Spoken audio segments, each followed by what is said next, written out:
Olá pessoal, hoje nós vamos estudar um pouquinho o concurso de agentes, né? Depois de entender toda a dinâmica da aplicação da lei penal, de entender a teoria do delito, o que eu preciso ter para falar que eu tenho um crime, eu vejo que é importante a gente saber, tanto que eu posso ter o concurso de crimes, que é a prática de vários crimes por uma só ação ou por várias ações, tá? Que é um tema, como eu posso ter o concurso de pessoas ou o concurso de agentes, que é um outro tema. Né? E hoje nós vamos falar aqui um pouquinho do concurso de agentes, que é o quê? O concurso de pessoas vai falar sobre os autores e partícipes de um determinado crime. Né? Porque, na verdade, para a gente praticar um crime, para praticar uma infração penal, eu posso ter a colaboração de várias pessoas visando o êxito naquele fim criminoso, né? E aí, o nosso código fala claríssimo para a gente, lá no artigo 29 do Código Penal, que todos aqueles que, de certa forma, corroboram para a prática do crime, devem ser punidos por esse delito na medida da sua culpabilidade. Então, tem aqueles que são os executores diretos, tem aqueles que colaboram com uma parcela mínima de colaboração, mas também visando que esse crime tenha êxito, ele também vai responder por aquele mesmo delito, mas com uma proporção de pena um pouco menor. Nesse tema concurso de pessoas, ainda é interessante a gente perceber que, em tese, o concurso de pessoas, ele não é necessário, ele não é obrigatório.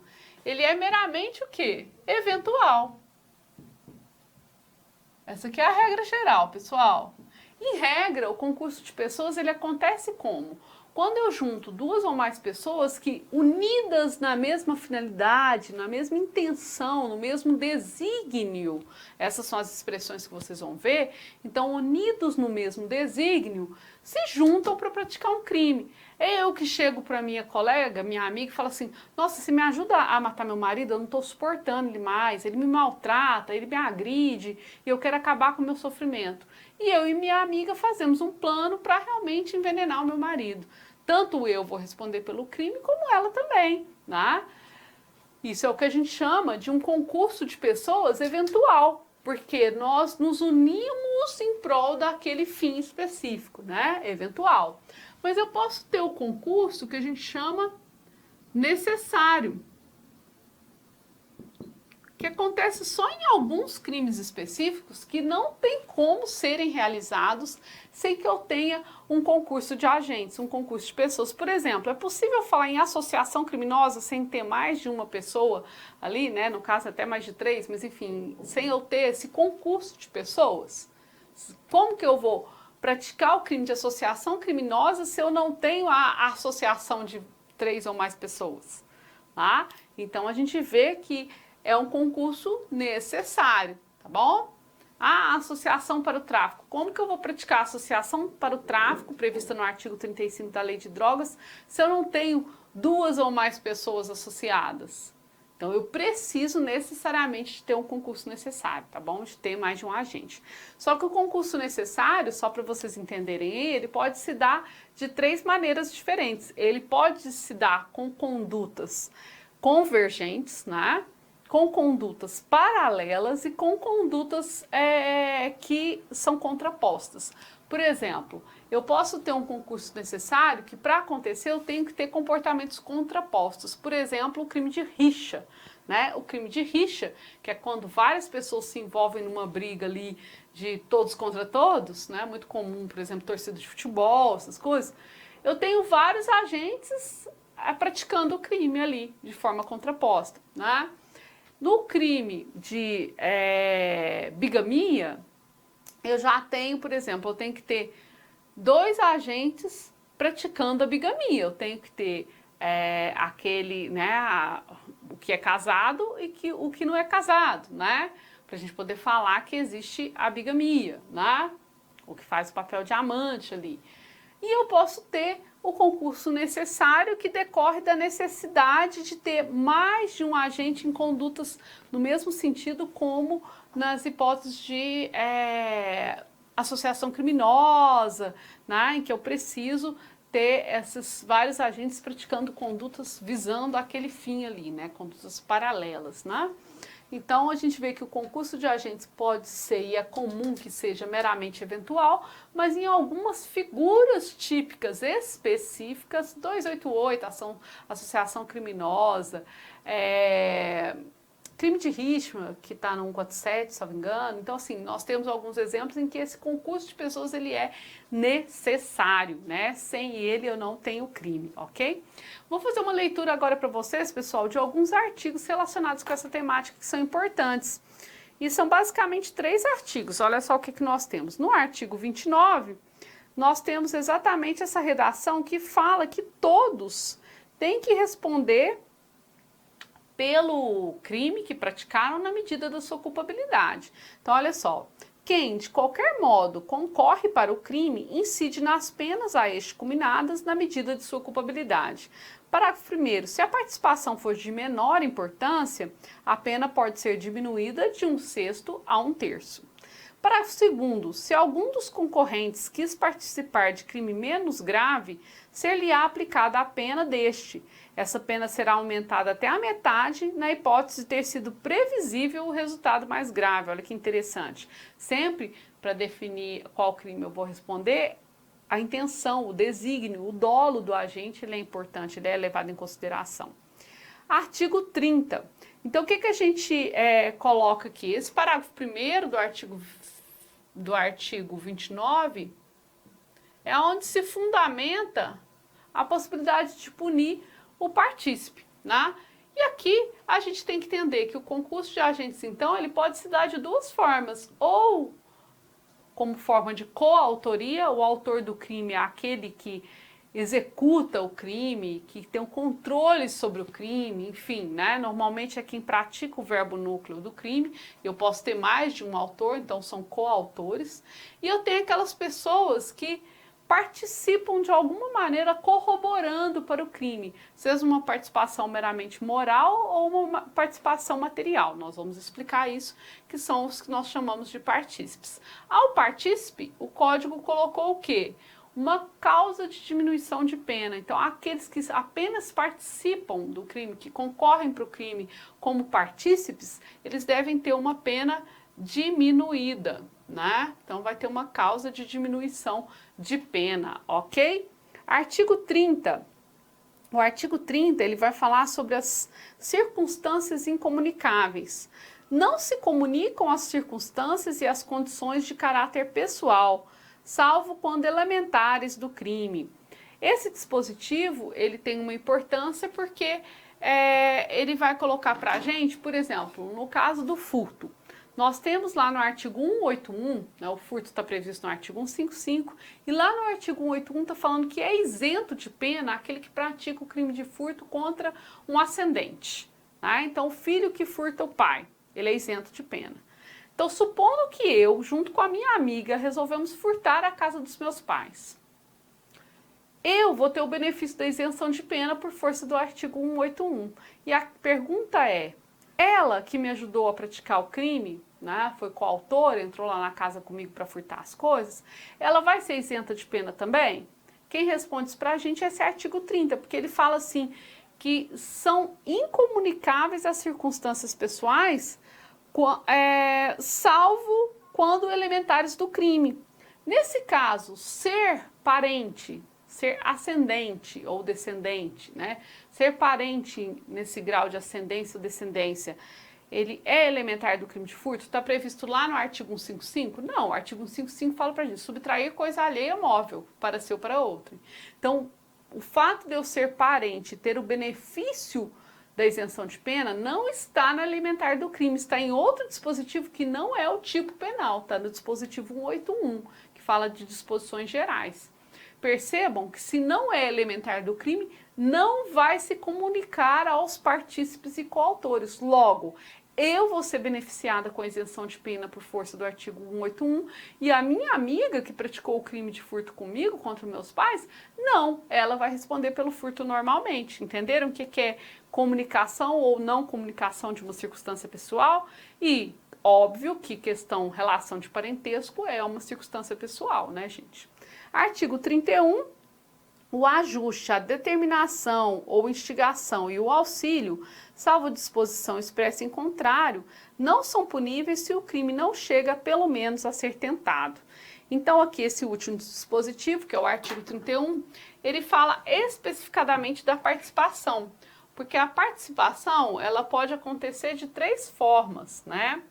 Que nós chamamos pela indução, que é induzir alguém a praticar um crime, pela instigação, instigar alguém a praticar um crime, ou pelo auxílio, auxiliar alguém na prática do crime. Em qualquer uma dessas formas que a participação acontecer, ela só é punível se o crime ao menos é tentado. O que significa isso, pessoal? Nós vimos lá no Intercrimes, nós começamos com um planejamento cognitivo, depois nós realizamos os atos preparatórios para que o crime ocorra, depois nós iniciamos o quê? A execução. Visando o quê? Visando a consumação. O crime consumado é aquele que a gente consegue obter o resultado pretendido, né? Então o crime se consumou. O crime tentado é quando iniciada a execução por circunstâncias alheias à vontade do autor, o crime não se consuma. Então, para eu punir um indivíduo a título de partícipe, eu preciso ao menos de ter um crime que o autor vai responder pelo menos da forma tentada. Se eu não tiver um crime pelo menos na forma tentada, não se admite a punição do partícipe, certo? O que é interessante a gente saber ainda sobre essa questão do concurso de crimes? Algumas teorias que envolvem esse tema, né? Do concurso de pessoas, desculpem. Algumas teorias que envolvem esse tema. Então, olha só. Nós temos diversas teorias que tentam explicar essa relação entre o autor do crime e o partícipe para poder justificar e definir quando eu vou poder punir um e quando eu vou poder punir outro, certo? Então vamos lá, nós temos sobre o concurso de pessoas, então, a teoria pluralista,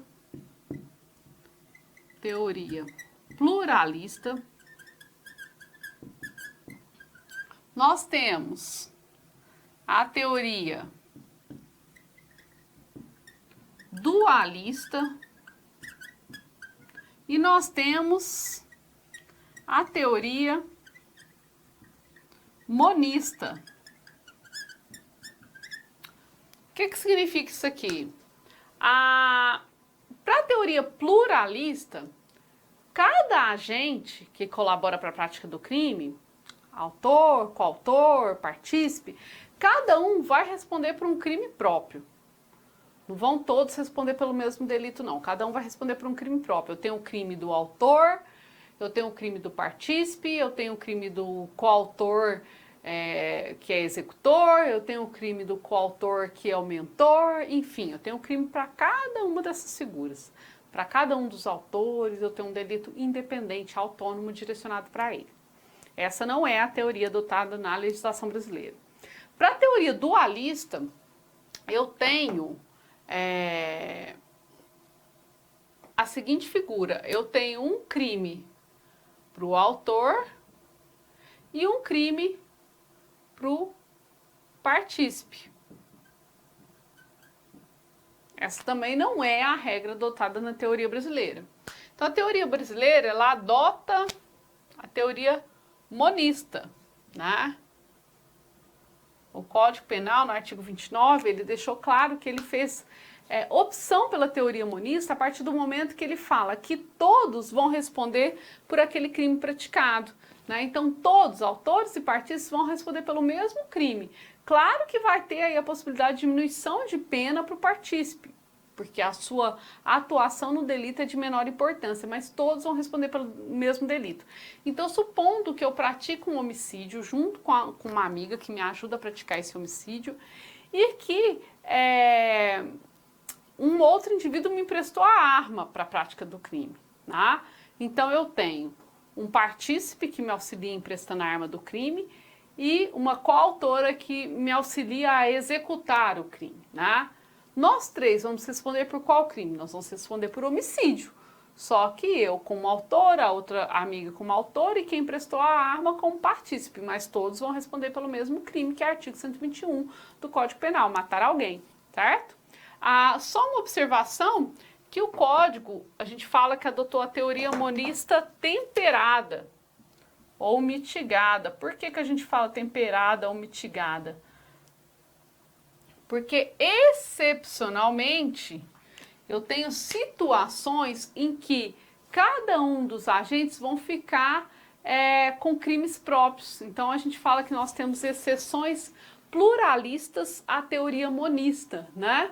Exceções pluralistas à teoria monista do nosso, que foi a principal teoria adotada no Código. Um exemplo, crime de aborto. Eu tenho o crime da mãe que aborta, mas o médico que praticou o aborto nela, se foi consentido, ele vai para outra figura, que é a figura de quem pratica o aborto, tá? Então percebam que eu tenho, eu, sabendo que é ilícito, fui praticar um aborto, contratei um médico que também tinha consciência dessa ilicitude para praticar o aborto em mim. Então eu respondo pelo aborto na figura da mãe que aborta e o médico responde pelo aborto na figura de quem pratica o aborto em terceiro, ainda que consentido. Viram que é uma exceção a essa regra de que todos vão para o mesmo delito? Então a gente chama de exceção pluralista à teoria monista, tá? O nome é complicado, mas se você for entender, perceber, não é difícil. Basta a atenção ali na nomenclatura que não é difícil, tá?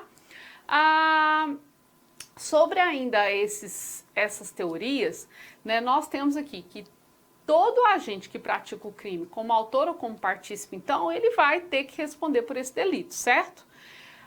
Mas para distinguir quem é autor e quem é partícipe, também existem teorias que buscaram fazer essa distinção. E a primeira delas é a teoria objetiva formal. A teoria objetiva formal, ela entende que quem pratica o verbo núcleo do crime é autor. Então, quer dizer, matar alguém, quem matou é que é autor. Quem fez qualquer outra coisa, ele é partícipe, né? Colaborou de qualquer outro modo, é partícipe. Essa teoria, que foi de certa forma a meio que assumida pelo Código Penal, foi o conceito adotado pelo Código Penal, ela acaba tendo muita dificuldade em conseguir responsabilizar pessoas que nós chamamos de mandantes, por exemplo. Porque os mandantes de crimes, que são os que a gente chama de autores intelectuais, eles não colocam a mão na massa, eles não executam o verbo núcleo, eles determinam que alguém faça para eles, né? O chefe de uma associação, de uma organização criminosa, ele normalmente não é quem executa os crimes da organização criminosa, mas é ele que tem um domínio sobre todas as pessoas que estão submetidas à sua hierarquia. É ele que coordena essas pessoas em prol dessa organização criminosa. Ele também, nessa lógica objetivo formal, dificilmente ia conseguir ser responsabilizado. Então, por força dessas carências, dessas lacunas deixadas pela teoria objetivo formal, é que surgiram outras teorias, como, por exemplo, a teoria objetiva material. Nesse caso, ela leva em consideração que os atos de maior importância, e não a prática do verbo núcleo, né? Aquele que pratica os atos de maior importância para a execução do crime é considerado autor, e aquele que pratica os atos de menor importância é considerado partícipe, como coloca aí pra gente o parágrafo 1º, né, que o partícipe sua participação é de menor importância. Além disso, também Hans Weltzel, o pai do finalismo, que nós estudamos aí nas aulas anteriores, também trouxe à tona uma teoria que chama teoria do domínio do fato, buscando viabilizar a responsabilização desses autores intelectuais ou autores imediatos de crimes que, na teoria lógica formal, dificilmente conseguiriam ser abraçados pela responsabilização penal. E na teoria do domínio do fato, é autor todo aquele que tem domínio sobre a conduta criminosa. E às vezes esse domínio está só aqui no seu poder de mando sobre o executor. Então são teorias que buscam, de certa maneira, explicar a relação entre partícipe e autores com o crime, para poder identificar quem é autor, quem é partícipe, consequentemente identificar quem que vai responder por aquela pena do delito de forma absoluta e quem vai responder por aquela pena desse delito com uma causa de redução, com uma causa de diminuição de pena, certo? Para fechar esse tema, pessoal, vamos esmiuçar aqui um pouquinho a figura do partícipe, né? Então, a participação, nós vimos aqui que a participação são atos de menor importância, mas que também corroboram para que o crime seja exitoso, para que o crime ocorra, né? E a participação, ela pode ser como? Ela pode ser material ou moral. Nossa, professora, moral, participação moral no crime é crime? Responde sim. Como que eu participo moralmente de um crime? Tem duas formas. Ou eu instigo, ou eu induzo. O que é induzir alguém à prática de crime? É criar nessa pessoa a ideia. Vamos supor que eu seja uma mulher que seja vítima de violência doméstica e familiar há muitos anos numa relação abusiva de casamento. Passados anos, minha amiga vendo meu sofrimento, todo dia sendo agredida fisicamente pelo marido, ela vira e fala assim pra mim: nossa, Gabriela, você precisa finalizar isso. Eu falo: mas eu não consigo desvincular do meu casamento, eu tenho vergonha. Aí ela vira pra mim e fala assim: por que você não mata seu marido? E eu penso assim: nossa, não é que é uma boa ideia, né? Então, olha só, se eu vier a praticar o homicídio, quem me induziu a praticar esse homicídio? Foi essa amiga. Então, ela vai responder como partícipe, uma participação moral de indução, de ter criado a ideia em mim. Um outro exemplo de participação moral é quando, nesse mesmo contexto, eu tô lá sofrendo porque eu vivo esse relacionamento abusivo, e eu viro e falo para uma amiga: nossa, eu não estou suportando mais. Na boa, eu acho que eu vou matar meu marido, porque eu não estou aguentando mais, eu não vejo outra saída para mim. Aí a amiga, né, em vez de falar assim: menina, não faz isso não, separa, volta para casa dos seus pais, se ele tiver até você entra com medida protetiva, hoje nós temos recurso na lei. Não, ela não faz isso, ela fala: é mesmo. Mata mesmo, a melhor coisa que você faz, que além de se livrar você, se livra qualquer outra. Porque um traste de um homem desse ninguém merece, né? Então, nesse caso, o que nós temos? Nós temos a instigação. Eu fui instigada a praticar o crime. A ideia de praticar o crime é minha, mas teve alguém que me estimulou, que me incentivou, né? Que me deu asas, vamos falar assim. Isso é instigação, é uma modalidade de participação moral, ok? E por fim, eu tenho a participação material. Quando eu realizo, eu oferto algum tipo de auxílio para a prática do crime. Por exemplo, né? Eu forneço a arma para o crime, eu forneço um local de fuga, ou eu auxilio na fuga, de alguma maneira.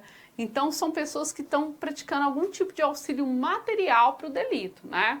A punição do partícipe só vai acontecer se o crime vier a ser pelo menos tentado. A mera cognição ou os atos preparatórios não podem imputar uma responsabilização para o partícipe, né? Agora, a partir do momento que eu inicio a execução desse crime, ainda que ele não se consuma, tanto os autores vão ser responsabilizados, como também o partícipe, lembrando que o partícipe responde aí com uma pena diminuta, com uma causa de diminuição de pena, conforme previsto no artigo 29, parágrafo 1º do Código, certo, pessoal? Alguma dúvida mais? O que vocês acharam aí da temática, né? Fechou? Cair questão de concurso de pessoas, vai matar tudo? É isso.